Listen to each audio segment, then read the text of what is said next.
একটা জ্যাম কয়েক মিনিট, আর এই কয়েক মিনিটের মধ্যেই শেষ হয়ে যায় কারোর সারা জীবনের স্বপ্ন, সঞ্চয় সব শেষ হয়ে যায়।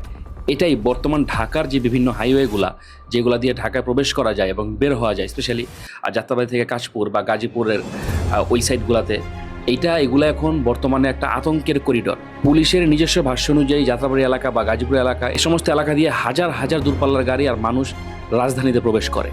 ঠিক এই বিশাল ভিড় আর জ্যাম, এই দুইটা সুযোগই নেয় স্থানীয় ভাসমান অপরাধী চক্র। যেখানে গাড়ি থেমে থাকে মিনিটের পর মিনিট, সেখানেই সবচেয়ে সহজ শিকার খুঁজে নেয় তারা।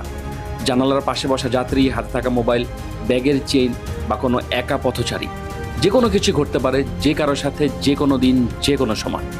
সংবাদ মাধ্যমে বারবার উঠে এসেছে এই সমস্ত ব্যাপার, যে কাউকে আঘাত করে এইটা ছিনিয়ে নেওয়া হয়, তারপরে জানালার পাশে বসলে তার মোবাইল নিয়ে নেওয়া হয়।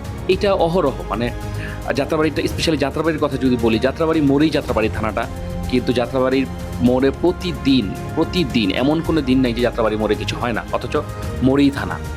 যদিও পুলিশ আগের থেকে অনেকটা তৎপর, এটা শুধু যাত্রাবাড়ি এলাকার গল্প না। পুলিশের তথ্য বলছে যে গত 21 মাসে গোটা রাজধানীতে গড়ে প্রতি মাসে অন্তত 56টি ডাকাতি বা ছিনতাই মামলা করা হয়।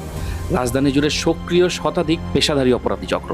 মামলার সংখ্যা যদি এত, তাহলে ঘটনার সংখ্যা কত এবার একটু আপনারা ভাবুন। এই সংখ্যাগুলোর প্রতিটার পিছনে আছে একটা মানুষ, একটা পরিবার, একটা রাতের দুঃস্বপ্ন। পুলিশ অবশ্য বসে নাই। যাত্রাবাড়ি বা আশেপাশের এলাকা চিরুনি অভিযান চালিয়ে অনেকজনকেই ইতিমধ্যে গ্রেপ্তার করা হয়েছে, কিন্তু প্রশ্ন থেকে যায়, একটা অভিযানে সাময়িক স্বস্তি আসে, কিন্তু যতদিন এলাকার যানজট আর অরক্ষিত রাস্তা এমনই থাকবে, ততদিন নতুন অপরাধী দলও জন্ম নিতে থাকবে। আমরা এমন একটা শহরে বাস করি যেখানে বাড়ি ফেরার পথটাও নিরাপদ না, যেখানে একটা জ্যামে আটকে থাকো এখন ঝুঁকির কারণ, স্পেশালি হাইওয়েগুলোতে।